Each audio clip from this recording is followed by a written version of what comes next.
Hello friends, welcome to my YouTube channel. Friend, इस चैनल पे मैं आपको 8th क्लास का कंप्लीट मैथ्स पढ़ाऊंगा। अगर आपको 8th का कंप्लीट मैथ्स पढ़ना है तो आप इस चैनल को प्लीज़ सब्सक्राइब कर लें। चलिए आज शुरू करेंगे चैप्टर 3 अंडरस्टैंडिंग क्वाड्रिलेटरल्स। इस चैप्टर को करने से पहले इसके इंट्रोडक्शन में कुछ बेसिक चीज़ें हैं जिनकी जानकारी आपको ज़रूर होनी चाहिए। तो चलिए शुरू करते हैं। सबसे पहले जानते हैं कि एक प्लेन कर्व क्या होता है। देखिए, कोई भी फिगर होती है, जैसे ये इस तरह से आपने बना दिया। फ्लैट पेपर के ऊपर कोई भी फिगर हो उसे हम प्लेन कर्व बोलते हैं। अब कर्व जो है एक फ्री हैंड बनता है। फ्री हैंड यानी कि जैसे कि मैंने ऐसे हाथ से ये चीज़ बना दी, ये ओपन है तो इसे बोलेंगे ओपन कर्व। ये क्लोज्ड बनाया था मैंने, ये क्लोज्ड कर्व है। अब ये फ्री हैंड इस तरह से कर्व लाइनों से भी बन सकता है और इसके अंदर लाइन का भी, स्ट्रेट लाइन का भी यूज़ हो सकता है। इस तरह की चीज़ों को हम कर्व बोलते हैं। ये सिंपल कर्व्स हैं। अच्छा, कर्व दो तरह के होते हैं। एक तो होता है ओपन कर्व। ओपन कर्व में क्या होता है, इस तरह से ऊपर से या कहीं से भी कुछ ऐसे दिखता है वो कि ये खाली है, मतलब कि इसके अंदर हम घुस सकते हैं। फॉर एग्जांपल मैं ओपन कर्व बनाता हूँ। जैसे ये मैंने एक ओपन कर्व बना दिया। अभी पूरा क्लोज तो नहीं हुआ ना, तो यहाँ से इसमें एंटर हो सकते हैं। तो ऐसी जो फिगर्स होती हैं इन्हें हम ओपन कर्व बोलते हैं। क्लोज्ड कर्व इसका उल्टा होता है, ये बंद हो जाती हैं फिगर्स। जैसे कि मैंने यहाँ से शुरू किया और इसको ऐसे, ये क्लोज हो गया। कोई और बना देते हैं, जैसे कि ये क्लोज हो गया। ये क्लोज्ड कर्व होता है। कर्व के बाद आते हैं पॉलीगन्स। देखिए, पॉलीगन से ही आपका चैप्टर ये शुरू होगा। पहले कर्व की जानकारी इसलिए ज़रूरी है क्योंकि कर्व से ही पॉलीगन बनता है। अब पॉलीगन क्या होता है? Curves which are closed and made by line segments only. ऐसे कर्व्स होते हैं जो आपके सिर्फ लाइन सेगमेंट से मिलके बनते हैं और वो क्लोज भी होने चाहिए, उन्हें पॉलीगन्स बोलते हैं। फॉर एग्जांपल, ये मैं लाइन सेगमेंट से क्लोज्ड फिगर बना रहा हूं, ये पॉलीगन है। ये मैं लाइन सेगमेंट से क्लोज्ड फिगर बना रहा हूं, ये पॉलीगन है। ऐसे कितनी भी लाइन सेगमेंट हो सकती हैं, बस लाइन सेगमेंट हो और वो जो आपका कर्व है वो क्लोज्ड हो। तो स्पेशल कर्व्स होते हैं जो सिर्फ लाइन सेगमेंट से बनते हैं और वो बंद भी होते हैं, क्लोज्ड भी होते हैं, उन्हें हम पॉलीगन्स बोलते हैं। अब पॉलीगन्स कितने तरह के होते हैं? वैसे बहुत तरह के होते हैं। नेम्स के जो साइड्स के आधार पे उनके नाम क्या होते हैं वो देखिए, ये आप पहले से भी जानते हैं। अगर किसी पॉलीगन की 3 साइड्स हैं तो उसे हम ट्राइंगल बोलते हैं। ये तो 3rd क्लास से जानते हैं। ये एक पॉलीगन है, क्लोज्ड है ना, ये सिर्फ लाइन सेगमेंट से मिलके बना है। 3 साइड हैं इसकी, इसे हम ट्राइंगल बोलते हैं। जिसकी 4 साइड्स होती हैं उसे क्वाड्रिलेटरल बोलते हैं। 5 साइडों वाला, जैसे कि 1 2 3 4 और ये 5, इसे पेंटागन बोलते हैं। जिसमें 6 साइड्स हो उसे हेक्सागन बोलते हैं। 7 साइड्स हो हेप्टागन बोलते हैं। 8 साइड्स हो ऑक्टागन बोलते हैं। ऑक्टोपस का नाम सुना है आपने? जो समुद्र में रहता है, जिसके 8 लेग्स होते हैं, उसको ऑक्टोपस बोलते हैं। तो जो ऑक्टो होता है ना, ऑक्ट, इसका मतलब ही 8 होता है। इसी तरह 9 साइड्स का जो पॉलीगन होता है उसे ननागन बोलते हैं। 9 से आप ये देखिए, 9 और नन एक जैसे वर्ड्स हैं, तो याद करने की ट्रिक है ये। ऐसी 10 साइड्स जिसमें होती हैं उसे हम डेकागन बोलते हैं। तो ये पॉलीगन्स के नाम होते हैं इनकी साइड्स के अकॉर्डिंग। चलिए, ये तो इनके नाम हो गए। अब जानते हैं कि डायगोनल्स क्या होते हैं। डायगोनल वैसे आपको पता है, डायगोनल हम जब रेक्टेंगल या स्क्वायर बनाते हैं तो डायगोनल बनाना आप जानते हैं, लेकिन टेक्निकली डायगोनल हम किसे बोलते हैं? देखिए, जैसे कि ये हमने एक पॉलीगन बनाया, ये ए, ये बी, ये सी, ये डी। अब ए के साथ में डी है और ए के साथ में बी है, तो इनको जब हम ज्वाइन करेंगे तो ये तो साइड्स बनेंगी। लेकिन इन दोनों साइड से अलग कोई, इन दोनों पॉइंट से अलग, इन दोनों वर्टिसेस से अलग किसी और वर्टिसेस को अगर इसे जोड़ेंगे तो ये बोला जाता है डायगोनल। यानी साथ वाले वर्टिसेस को छोड़ दें और उसको कहीं और मिला दें तो वो आपका डायगोनल बोला जाता है। इसी तरह से बी को डी से मिलाएंगे तो ये डायगोनल हो गया। तो ये डायगोनल होता है, ये भी आपको पता है, छोटी क्लासेस से आप जानते हैं। इसके बाद interior exterior part of a curve, curve का इंटीरियर पार्ट और एक्सटीरियर पार्ट क्या होता है? देखिए नाम से पता चल रहा है, इन माने होता है अंदर और एक्सटीरियर मतलब बाहर। तो जैसे कि ये कोई कर्व है, ये मैंने कोई कर्व बना दिया इस तरह से। अब इसका जो अंदर अंदर का जो पोर्शन है ये इस कर्व का इंटीरियर पार्ट है और इसके बाहर बाहर का जो है ये इसका एक्सटीरियर पार्ट है। कितनी सिंपल सी बात है। अब कॉन्वेक्स पॉलीगन और कॉन्केव पॉलीगन ये दो टर्म्स होती हैं, इन पे ध्यान देना आप। ये क्या होती हैं? देखिए कॉन्वेक्स पॉलीगन वो पॉलीगन होते हैं जिनके वर्टिसेस ना बाहर की तरफ दिखाई देते हैं ऐसे, और जब इनके हम डायगोनल बनाते हैं ना तो वो डायगोनल्स इनके अंदर ही आते हैं। ऐसे पॉलीगन्स को हम कॉन्वेक्स पॉलीगन बोलते हैं। कॉन्केव पॉलीगन वो पॉलीगन होते हैं जिसकी कोई एक वर्टिसिस आपको ऐसे दिखाई देगी जैसे कि वो अंदर की तरफ झुक रही है। ये देखा आपने, A, B, C और ये D, ये अंदर की तरफ आ रही है ना। अब इनके जब हम डायगोनल बनाएंगे तो A, B और C इनको तो आपस में जोड़ नहीं सकते, हम B को जोड़ेंगे D से और A को जोड़ेंगे C से। तो इसका जो डायगोनल होता है ना एक, वो आपका एक्सटीरियर में आता है। ये भी इसकी खास प्रॉपर्टी है। कॉन्केव पॉलीगन में आपका कोई ना कोई डायगोनल बाहर जरूर आता है। अच्छा, इसे याद करने का तरीका ये है, देखिए केव, केव का मतलब आप जानते हैं गुफा। तो मैंने तो इसे जब मैं छोटी क्लास में था मैं इसमें कंफ्यूज होता था, तो इसी तरह से इसे मेमोराइज किया था कि कॉन्केव पॉलीगन वो होता है जिसमें कोई केव जैसी चीज बन जाती है। अब केव तो अंदर को घुसती है ना इस तरह से ऐसे, तो जहां पे कोई चीज ऐसे अंदर को घुसती हुई दिखाई दे मेरे को, कोई वर्टिसिस, तो वो कॉन्केव पॉलीगन है। ये याद करने का बस सिंपल सा इसको एक लॉजिक है। चलिए इसके बाद देखते हैं रेगुलर पॉलीगन्स और इर्रेगुलर पॉलीगन्स। ये दो तरह के पॉलीगन्स क्या होते हैं? रेगुलर पॉलीगन्स वो होते हैं जिनकी सारी साइड्स और सारे एंगल्स सेम होते हैं। All sides and angles are same. For example एक स्क्वायर ले लीजिए, स्क्वायर की चारों साइड्स बराबर होती हैं और उसके चारों जो एंगल्स होते हैं वो भी इक्वल होते हैं 90 डिग्री के। तो ऐसी जो फिगर्स होती हैं, ऐसे जो पॉलीगन्स होते हैं, उन्हें बोलते हैं हम रेगुलर पॉलीगन्स। एक और एग्जांपल देख लीजिए, इक्विलैटरल ट्रायंगल। इक्विलैटरल ट्रायंगल के अंदर तीनों साइड तो बराबर होती हैं और तीनों एंगल भी बराबर होते हैं 60 डिग्री के। तो एक इक्विलैटरल ट्रायंगल भी एक रेगुलर पॉलीगन है। इसके अपोजिट इर्रेगुलर पॉलीगन, नाम से पता चल रहा है उल्टा। इर्रेगुलर पॉलीगन वो पॉलीगन होते हैं जिनकी सारी साइड्स और सारे एंगल्स आपस में बराबर नहीं हो सकते, यानी ये दोनों बराबर नहीं हो सकते। अगर चारों साइड बराबर है और चारों एंगल बराबर नहीं है तो भी वो इर्रेगुलर पॉलीगन है।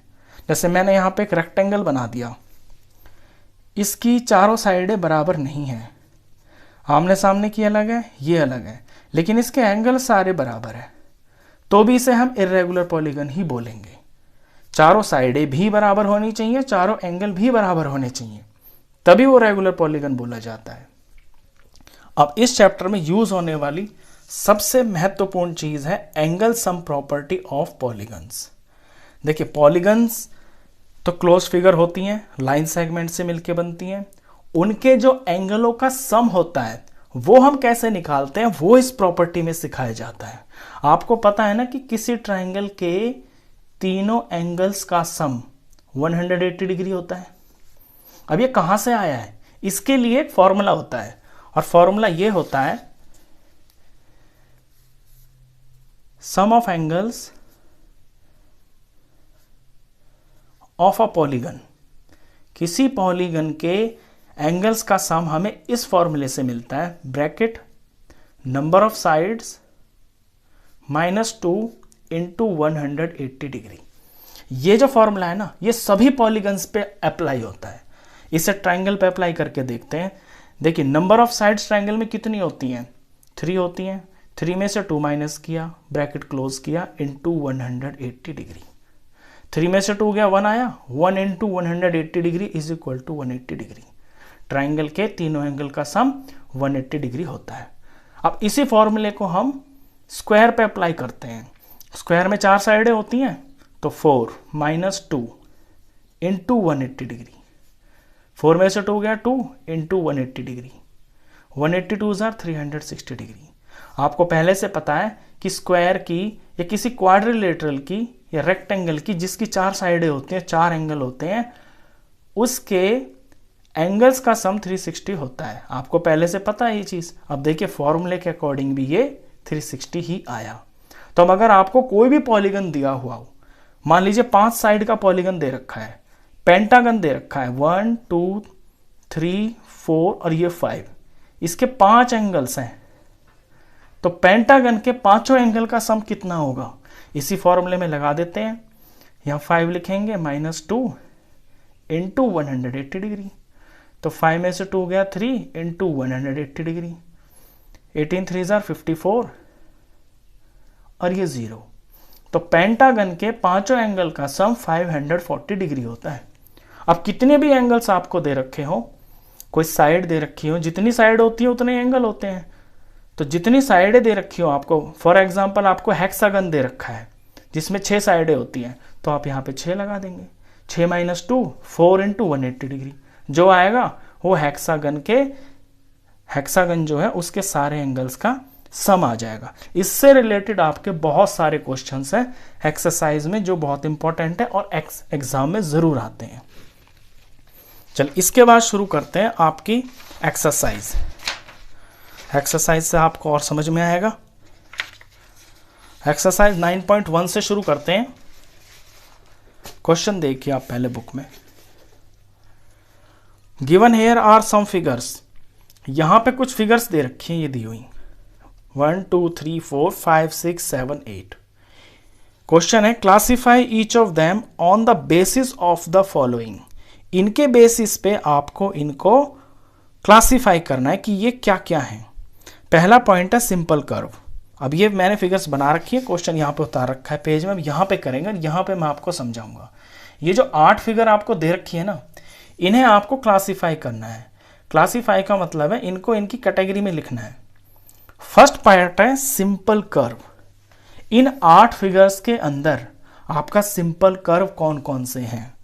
अब मैंने बताया था कि सिंपल कर्व वो कर्व होता है जो आप कहीं पे भी इस तरह से पेन रखें और अपने हाथ से फ्री हैंड इसको बना दें, इस तरह से। उसमें लाइंस भी हो सकती हैं, उसमें कर्व पार्ट भी हो सकता है। तो इसमें देखें सिंपल कर्व कौन कौन है। पेंसिल आपकी एक जगह से उठ के इस तरह नहीं आनी चाहिए, यहाँ से शुरू हुई और फिर इस तरह से आके या यहाँ पे छोड़ दें तो ओपन कर्व हो जाता है, और यहाँ पे लगा दिया तो ये क्लोज्ड कर्व हो जाता है। तो सिंपल कर्व इसके अंदर कौन कौन है? देखिए ये लाइनों से बना है, ये सिंपल कर्व है। नंबर 2 भी सिंपल कर्व है, 3 नहीं है, क्योंकि यहां से अगर आप इस गोले को बनाएंगे अंदर वाले को, फिर अपना पेन उठाएंगे तो फिर बाहर वाला बनाएंगे। पेन नहीं उठाना चाहिए, बस टेकने के बाद बनाते जाना है। इसी तरह से 4 भी नहीं है, क्योंकि 4 में ये आपस में कट रहे हैं, ये कटना भी नहीं चाहिए। ऐसा भी नहीं है कि आप ऐसे बना रहे हैं और ऐसे ऐसे होके यहाँ पे ऐसे काट दें, नहीं, इसको भी नहीं कर सकते हम, ऐसे कटिंग भी नहीं होनी चाहिए। फिफ्थ है, यहां से शुरू किया ऐसे गए ऐसे गए ऐसे गए। 6th भी है, यहां से शुरू किया ऐसे सिंपल, ये लाइन ये कर्व। 7 भी है, यहां से शुरू किया ऐसे, इतना गोल है, ये लाइन सेगमेंट ये लाइन सेगमेंट। तो ये वाले जो हैं 1 2 और ये 5 और ये 6 और 7। 8 नहीं है, क्यों? 8 में भी आपको कुछ इसी तरह का, यहां से ऐसे गए, फिर आपको पेंसिल उठाएंगे तो डंडा बनाएंगे, फिर इस तरह बनाएंगे, तो ये तो है ही नहीं। तो सिंपल कर्व इसके अंदर आपके हैं 1 2 5, ये 6 और ये 7, ये सिंपल कर्व है। अब सिंपल क्लोज्ड कर्व, सिंपल भी हो और क्लोज्ड भी हो। तो क्लोज्ड कौन कौन है? देखिए सिंपल तो ये है ही जो 1 2 5 6 7 है। अब इनमें देखते हैं कि ये क्लोज्ड भी हैं। 1 क्लोज्ड है, 2 भी क्लोज्ड है, 5 भी क्लोज्ड है, 6 भी क्लोज्ड है और ये 7 भी क्लोज्ड है, और बाकी तो कर्व है ही नहीं। तो ये जो है ये सारे के सारे क्लोज्ड ही हैं। तो सिंपल क्लोज्ड कर्व इसके अंदर यही हैं 1 2 5 6 और ये 7। अब आते हैं पॉलीगन पे। पॉलीगन मैंने अभी अभी आपको बताया, पॉलीगन वो फिगर होती है, वो कर्व होता है जो सिंपल लाइन सेगमेंट से मिलके बनता है ऐसे, और बंद होना चाहिए, वो क्लोज्ड होना चाहिए, closed curve made of only line segments. तो पॉलीगन देखते हैं इसमें कौन कौन है। देखिए ये पॉलीगन है, यहाँ से शुरू हुआ, लाइन सेगमेंट से मिलके बन रहा है, और ये क्लोज्ड भी है, तो एक तो 1 भी है इसके अंदर।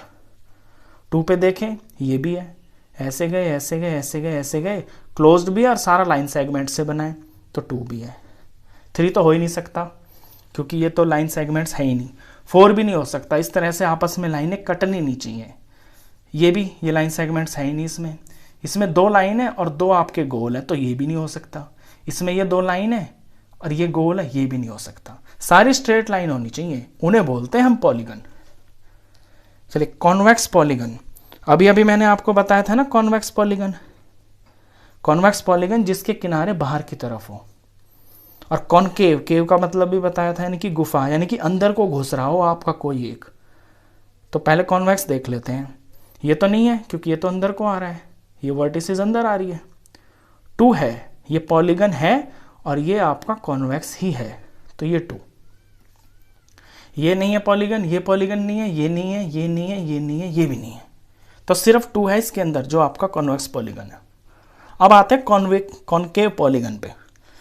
तो ये जो नंबर 1 है ना, ये आपका कॉनकेव पॉलीगन है क्योंकि इसकी एक वर्टिसेस आपको अंदर को घुसती हुई दिखाई दे रही है, ये कॉनकेव पॉलीगन है, तो नंबर 1। ये एक्सरसाइज का क्वेश्चन नंबर 1 था। इसमें आपका रिवीजन भी हुआ होगा जो मैंने अभी अभी आपको सारा इंट्रोडक्शन में बताया। चलिए इसके बाद करते हैं क्वेश्चन नंबर 2।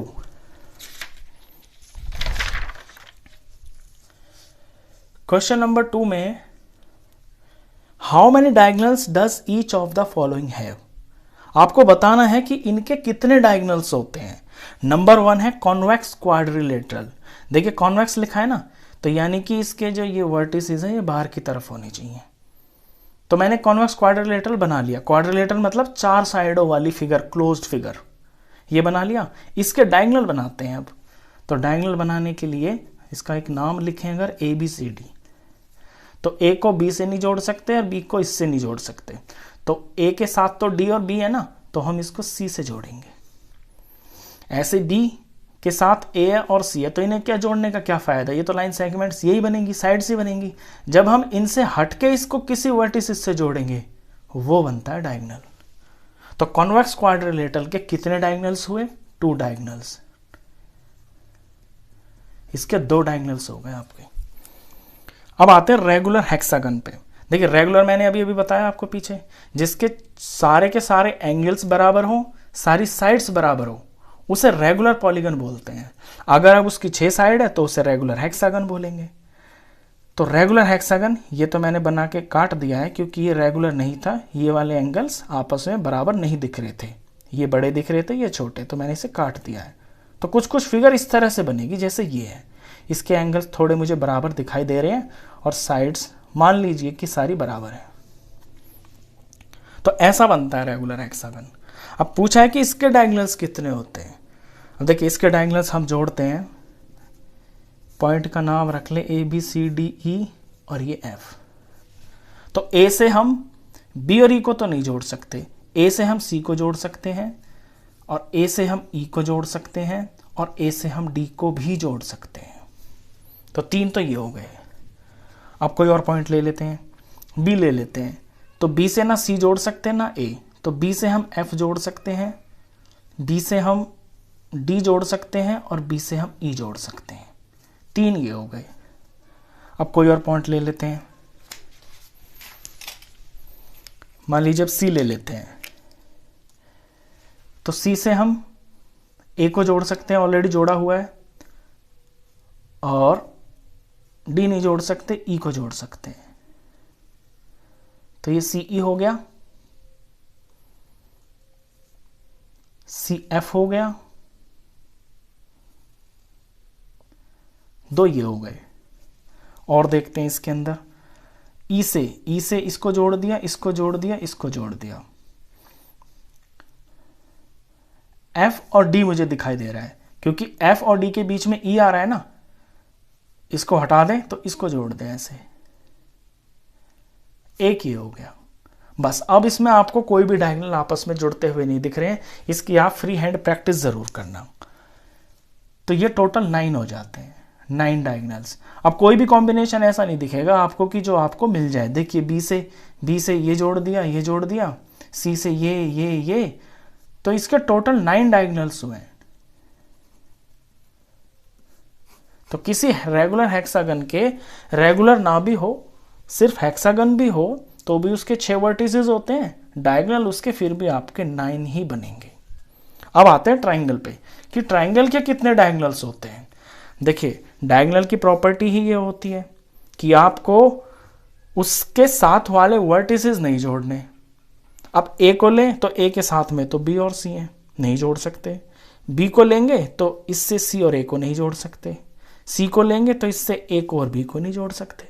तो हमें तो ऐसा कोई पॉइंट मिला ही नहीं, तो ट्राइंगल का तो कोई डायगोनल बना ही नहीं। Therefore triangle has 0 diagonal.